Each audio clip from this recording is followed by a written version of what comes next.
Whole point of this message is to let you younger orthodontists know I hear you, I'm listening to you, I know your conversations and your frustration with what's going on in the profession you thought you were joining, and there's nothing I can do about it other than talk about it.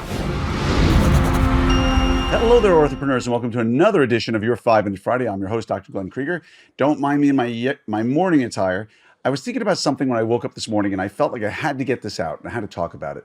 I had a conversation yesterday in the Orthopreneurs Facebook group about something that I think is really important that I've talked about many, many times. And it's not going to make me friends in one population of people, and you'll understand why.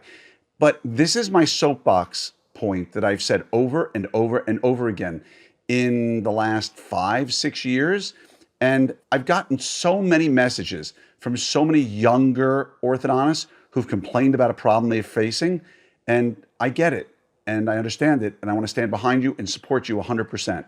And yes, I understand this is going to be a little bit controversial, but there's so many older orthodontists out there who are so clueless about the impact, demographically speaking, that they're playing on the world of orthodontics. And what I mean by that is, when I talk about OSOs, right, for instance, take that as an example.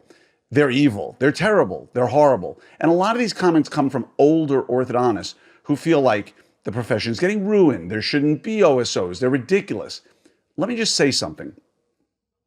The older generation of orthodontists who got their practices, understandably, for a song and a dance, and probably the building that they're housing their ortho practice in, the same orthodontists who oversaw the largest economic growth of the stock market in U.S. history, who oversaw the largest real estate growth in history, who got their educations and practices for pennies on the dollar compared to what today's orthodontists are going through. The same ones who are working way, way, way longer than any generation of orthodontists before them. All of that is okay. That's fine. The fact that they went into communities when there was nobody there is great. That's wonderful. But every orthodontic generation before theirs stepped aside at some point and allowed the next generation to come in. And even that can be forgiven. Let's just say they identify their lives, many of them, as orthodontists.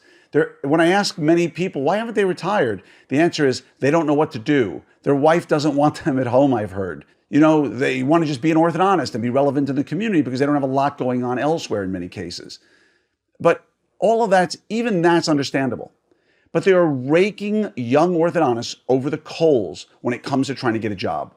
They are asking ridiculous sums of money for their practices, in essence saying, you don't want it? Too bad, I'll keep working. They have burned out so many associates that from the messages I get in my position, you would be blown away if you knew how many messages come from people who say, I started working with an orthodontist who said he was going to retire and now he's not, and he promised me this and he promised me that and he didn't follow through, or she didn't follow through.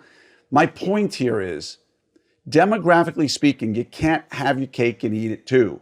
You can't be a doc who says, OSOs are ruining orthodontics, but the fact you're not retiring and not bringing in associates and quote unquote, as one of my friends said, riding your dinosaur into extinction, you're driving younger orthodontists to have to look for alternative employment. And where are they getting that employment? If they don't have the money or the desire to open their own practice from day one, they've got to go work for an OSO or a DSO, or like many of us did, you come out of school and you work one day a week in this practice, you work one day a week in that practice, and it's a miserable life for a lot of young orthodontists. Because 30, 40, 50 years ago, that wasn't the case. And the orthodontists are coming out of school with $1 million in debt, which wasn't the case 30, 40, 50 years ago. And the orthodontist has to buy a house eventually for $1 million when that same house was $25,000 35, 40 years ago. And again, this is not bitterness. This is not anger. This is not hostility. This is fact that you can't say, I hate OSOs, and at the same time, having allowed them on your watch and driving the demographic shift to where younger orthodontists need these places to work now, you can't have it both ways. So what I'm getting at here is there will come a time when unfortunately these orthodontists will no longer be a part of the orthodontic profession. Time will play a role in that. And practices will come available for sale, and associateship positions will open up, and there will be a small demographic shift. But when people say, who's going to work these OSOs. It's the young orthodontists coming out of school who don't have anywhere to go, with areas fully oversaturated, with multiple doctors, with multiple practices who are not bringing in people, who are working themselves until the day they die when they're 85, 90, 95 years old. And so my point in all of this is, for those older docs, they're never going to listen to this message. They're never going to hear this message. And when I do talk to them about it, and I do talk to them about it, they're ambivalent. They don't care. I earned this right, and they did, to work as long as I want. But don't argue that today's profession is different, that it's worse, it's not as good as it used to be. Because all of this, GPs doing more ortho, being aligned with general dentists or aligners going to general dentists, okay? Insurance playing a prevalent role in many practices, if you consider that a bad thing. The rise of OSOs and managed care. This all happened on their watch. So again, you get to complain about it or you get to have caused it, but you don't get to do both. And the whole point of this message is to let you younger orthodontists know, I hear you, I'm listening to you, I know your conversations and your frustration with what's going on in the profession you thought you were joining, and there's nothing I can do about it other than talk about it. But know that you have my 100% support. I'm always here to help you in any way I can.